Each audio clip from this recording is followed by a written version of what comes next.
السلام عليكم ورحمة الله وبركاته. ازيكم يا بنات، عاملين ايه؟ يا رب تكونوا بألف خير. النهاردة ان شاء الله بنفكر ناكل ايه او نعمل اكل ايه، والواحد زهق اصلا من الاكل كله، من الجو كمان حر ومش عايزين بقى ولا طبيخ ولا اي حاجة.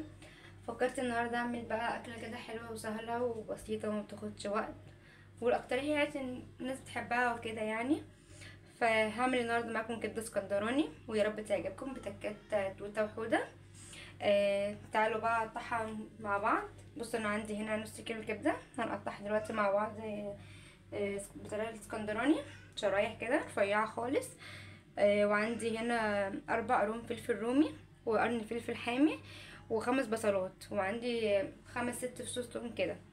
الحاجات دي اختياري، انت ممكن تكوني بتحبي البصل. انا مثلا انا بحب البصل في الكبده جدا، لان اكتر يعني بيخليها مسكره وكويسه وطعمها حلو جدا على فكره. انت مش حابه تحطيه ما تحطيش، كل واحد وراحته يعني.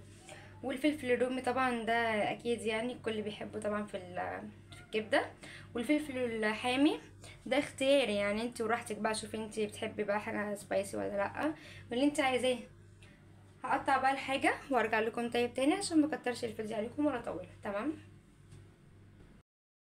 ورجعت لكم تاني. بعد ما قطعت البصل وقطعت الفلفل وهرست الثوم. وعندي هنا ميه مغليه، شويه ميه مغليين، هحط فيها شويه خل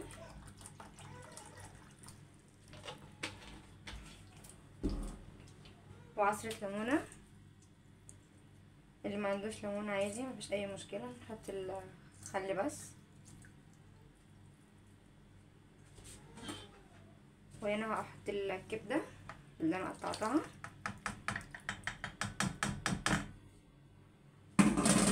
واديها تقليبه كده على طول عشان بس ما تستويش معانا، عشان الميه دي مغليه. وهصفيها وارجع لكم تاني. وهنا بعد ما رجعت لكم، بعد ما غسلت الكبده وصفيتها، هحط بقى شويه زيت. تمام، ولا كده لازم يكون الزيت متسخن كويس، وانا مش عايزه اكتر لها زيت كتير لان هي كمان بتنزل الدهون اللي بيكون فيها برضو. تمام، انا بحب اغسل الكبده بشويه ميه مغليه وخل، عشان خاطر لو فيها بكتيريا او اي حاجه، لان انتوا عارفين الكبده دي عباره عن تجمعات دمويه وبتاع، فبيكون فيها بكتيريا مكان مثلا جزر ممسكها، او مكان ما بتيجي ايا كان. فانا بحب ان انا اغسلها، فبغسلها بميه سخنه والخل، ما بيحصلهاش اي مشكله، لان انا اصلا بنزلها وبديها تقليبه واحده وبشيل على طول بصفيها، فبتلحقش ان هي تتهري. لو حد يفكر ان هي بتتهري او ان هي بتبوظ او اي حاجه، مفيش الكلام ده خالص. انا اصلا طول عمري بعملها كده وبتطلع حلوه جدا ومبتبقاش فيها اي زفاره، عشان لو تفكروا ان هي لما تتغسل بتبقى فيها زفاره وزفره جدا والكلام ده مفيش منه خالص. لان انت اصلا بتبقى غسلاها كويس بالخل ومنضفاها. بتحطي معاها الفلفل الحامي السبايسي، او الفلفل الرومي، او فلفل اسمر، كل الحاجات دي كلها اصلا ما بتخليش فيه اي ريحه زفاره نهائي يعني. بالعكس، ان انت كده هتاكلي اصلا حاجه نظيفه، واثقه ان هي نظيفه وكويسه ومش قرفانه منها او اي حاجه يعني. بس، وهنا بقى هنزل بالبصل اللي كنت مقطعه معاكم.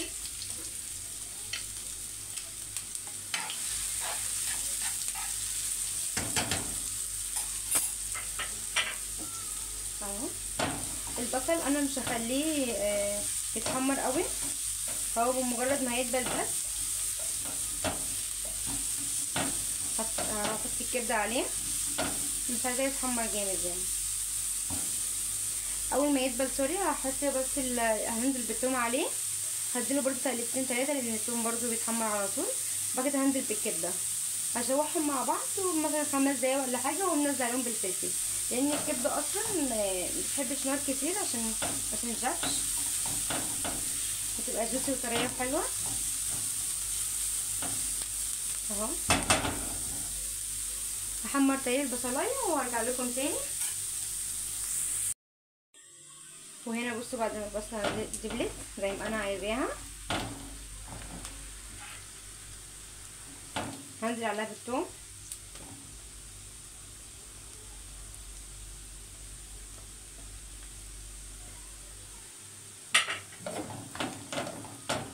هديها برضو تقريبا كده كويسه. الثوم اصلا ما بياخدش وقت في التحميل خالص، تشويحه بس بسيطه كده اهي.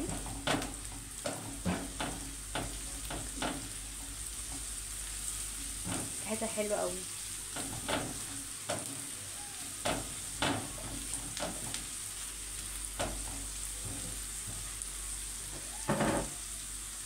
وهنا عندي كبده مغسوله من متصفيه نضيفه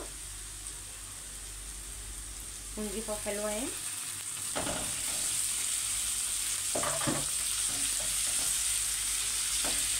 هتقولي طب ما انت بعد ما بتغسليها هترجع تجيب دم تاني وكده.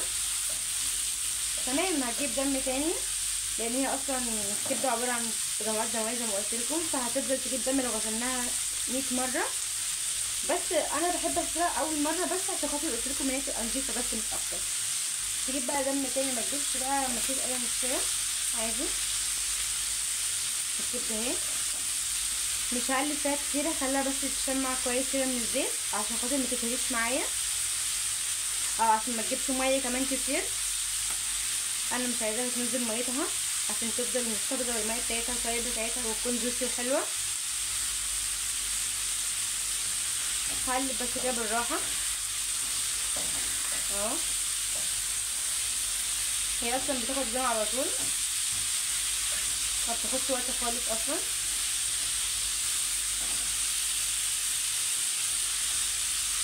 اهي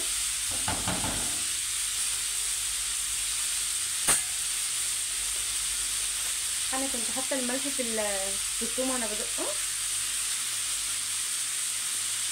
وهنا احط شويه كمون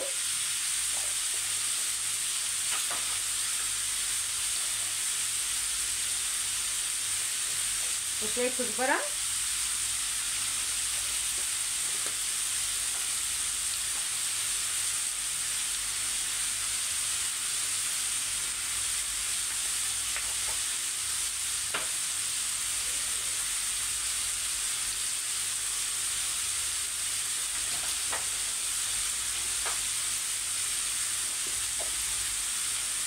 وشويه فلفل اسمر.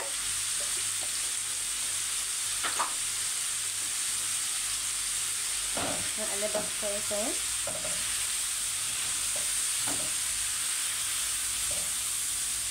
اهو حلوه جدا، ريحتها جميله جدا. لسه محطناش باقي الحاجه كمان.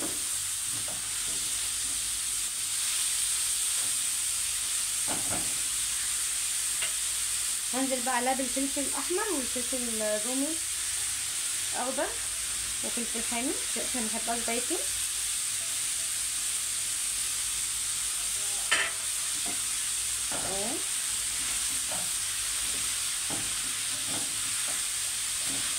هديها برضو تقلبتين كده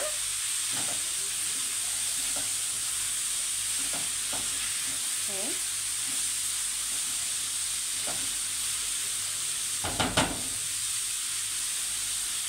جميله جدا ما شاء الله، وريحتها حلوه قوي.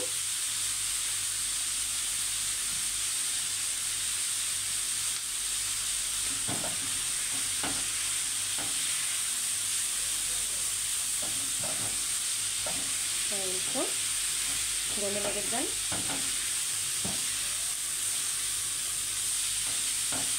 وريحتها تحفه يعني.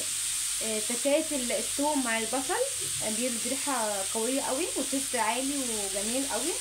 هتحبوها بالطريقه دي ومخليه ريحتها نفس ريحه الكبده بتاعت الشارع بالظبط. يعني اي حد اصلا بيحبها بيتمنى ان تكون الكبده بتاعت البيت تبقى بنفس الريحه والطعم.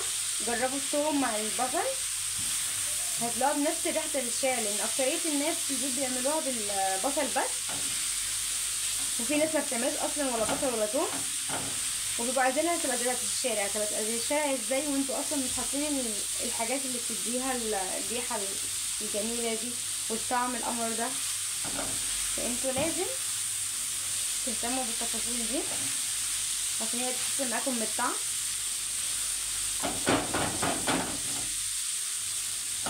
اهي.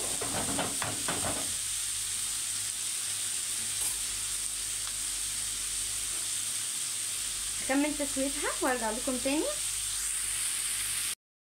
وبعد ما خلصنا الكبده بقى تعالوا نعمل مع بعض احلى طحينه بيتي وحلوه. عندي هنا في البوله دي معلقتين طحينه كبار خام، بحط عليهم شويه خل واقلبها شويه اهي.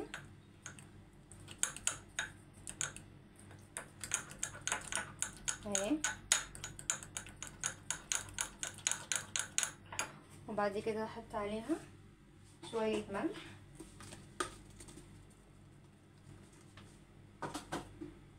تمام، واحط عليها شويه كمون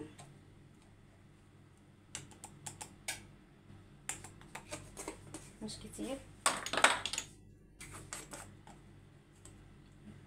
سن البهارات صغيره جدا،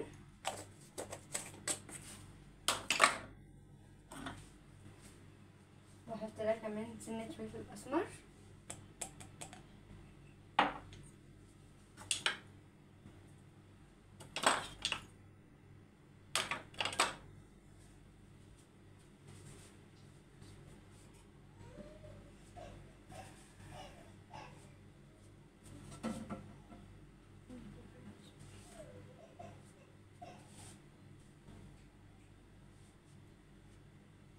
وسنه شطه صغيره خالص،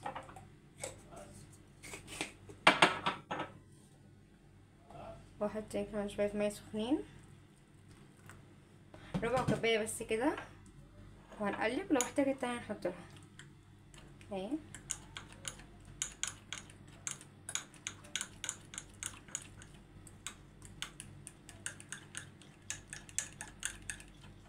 اهي